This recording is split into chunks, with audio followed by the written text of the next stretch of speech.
जब कहा कि और कथा सुनाओ तो सुखदेव जी राजा परीक्षित को बताने लगे सत रज और तम, ये प्रकृति की साम्य स्थिति, घुली मिली स्थिति।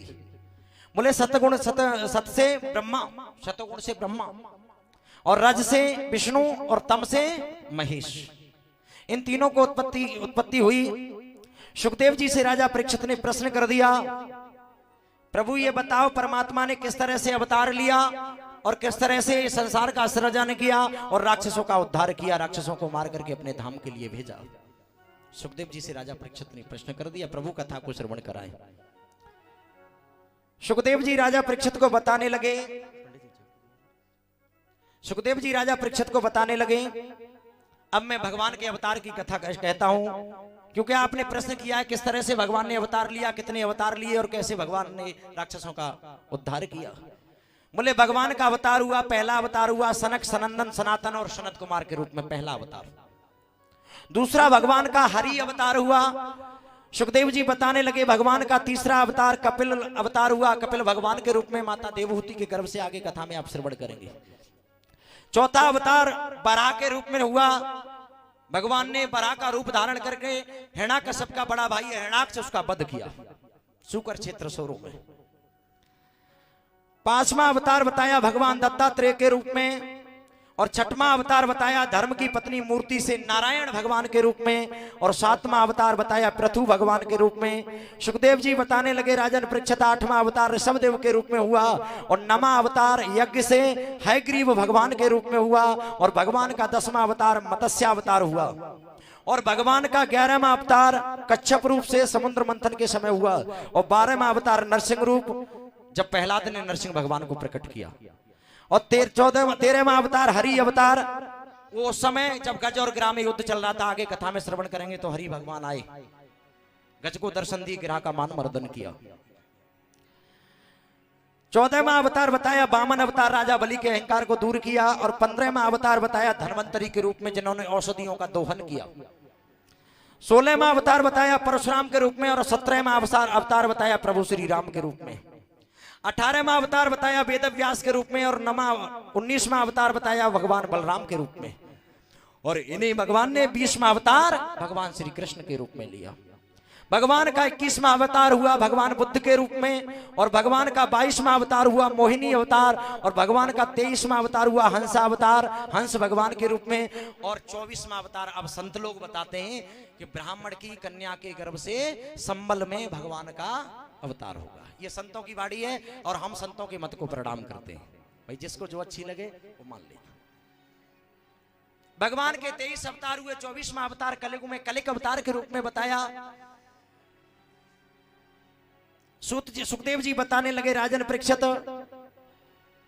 अब मैं आगे बताता हूं आपको काल निरूपण किस तरह से भगवान ने इस काल को बनाया।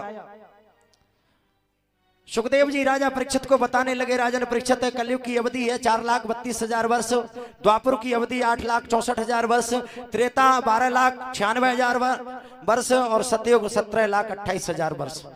ब्रह्मा जी का एक दिन 100 चतुर्युग, उतने ही समय की रात और उतने ही समय का दिन होता है। उतने ही समय ब्रह्मा जी जगते हैं, उतने ही समय ब्रह्मा जी सोते हैं। रात्रि के अंतिम प्रहर को त्रिलोक के निर्माण शुरू होता है। दिन भर में 14 मनु राज्य करते हैं, और एक मनु 71 युग तक राज्य करता है। दिन में 14 मनु और एक मनु 71 युग तक राज्य करता है। प्रत्येक मनवंतर में इंद्र और सप्तऋषि और लोकपाल राज्य करते हैं। ब्रह्मा जी की आदि आयु को परार्ध कहते हैं। आज एक परार्ध खत्म हुआ और दूसरा परार्ध शुरू हो गया। इसका समय 12 कल्प, इस समय 12 कल्प चल रहा है। आप देखा है, अब जब श्लोक बोलते हैं ना, जब संकल्प, जब हम संकल्प बोलते हैं ना, उस समय ये बोला जाता है आर्यावत अंतर्गत जम्मू द्वीपे भरत खंडी अमुक अमुक। तो प्रिय भक्तों, सुखदेव जी बताने लगे राजन परीक्षित, दिन में 14 इंद्र राज्य करते हैं और 14 मनु राज्य करते हैं। लेकिन भैया भगवान की लीला को कभी गणित से गिना नहीं जा सकता। भगवान की लीला को तो प्रेम से जाना जा सकता है। हर व्यापक सर्वत्र समाना, प्रेम से प्रकट हुए मह जाना। भगवान तो प्रेम से प्रकट होते हैं, इनसे कोई गणना नहीं की जा सकती। सुखदेव जी बताने लगे हे राजन परीक्षित, ब्रह्मा के शरीर और मन से सृष्टि का निर्माण हुआ। ब्रह्मा के मन से सनक सनंदन सनातन और सनत कुमार, लेकिन ये सृष्टि में निमृत मार्गी हो गए, सृष्टि को अस्वीकृत कर दिया, सृष्टि आगे नहीं बढ़ी। जब राजा परीक्षित ने कहा ये कथा में विस्तार से सुनाओ, कैसे कैसे भगवान ने अवतार लिया, अवतारों की कथा आपने सूक्ष्म में सुनाई, अब विस्तार से श्रवण कराए। भगवान को क्रोध आया, क्रोध आने से 11 रुद्र और 11 स्त्रियां पैदा हुई। जब ब्रह्मा ने रुद्रों को सृष्टि रचने का आदेश दिया, लेकिन संसार चलने लगा।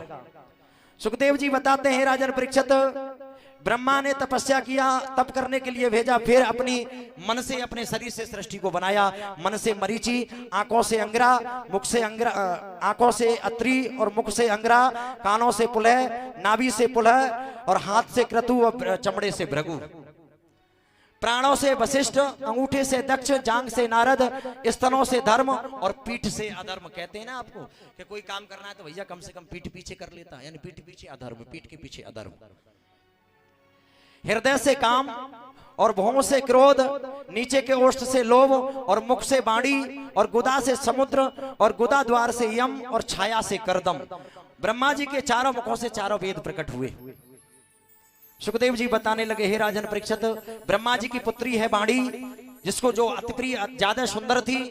ब्रह्मा जी ने अपनी पुत्री की सुंदरता को देख करके कामी हो गए और पुत्री के साथ में कुविचार आ गए। तो इनके पुत्रों ने, मरीचि आदि पुत्रों ने इनकी आलोचना की, तो इन्होंने अपना शरीर त्याग दिया। फिर भगवान ने 4 पुरुषार्थ पैदा किए, धर्म अर्थ काम मोक्ष, लेकिन सृष्टि आगे नहीं बढ़ी। जब सृष्टि आगे नहीं बढ़ी तो भगवान ने आमा शक्ति शरीर धारण कर लिया, आमा शक्ति, और शरीर धारण करके उस शरीर के 2 भाग हुए। पहला भाग स्वयंभू मनु और दूसरा भाग शत्रुपा। सुखदेव जी बताने लगे, हे राजन परीक्षित, और इनके 2 मनु और शत्रुपा के 2 पुत्र पैदा हुए, उत्तानपाद और प्रियव्रत, और 3 कन्याएं पैदा हुई, आकुति, देवहूति और प्रसूति। सुखदेव जी बताने लगे, हे राजन परीक्षित, आकुति का विवाह रुचि से कर दिया गया और देवहूति का विवाह करदम से किया, प्रसूति का विवाह दक्ष से किया। सुखदेव जी बताते हैं, हे राजन परीक्षित, आगे की कथा को मन लगा करके श्रवण करें।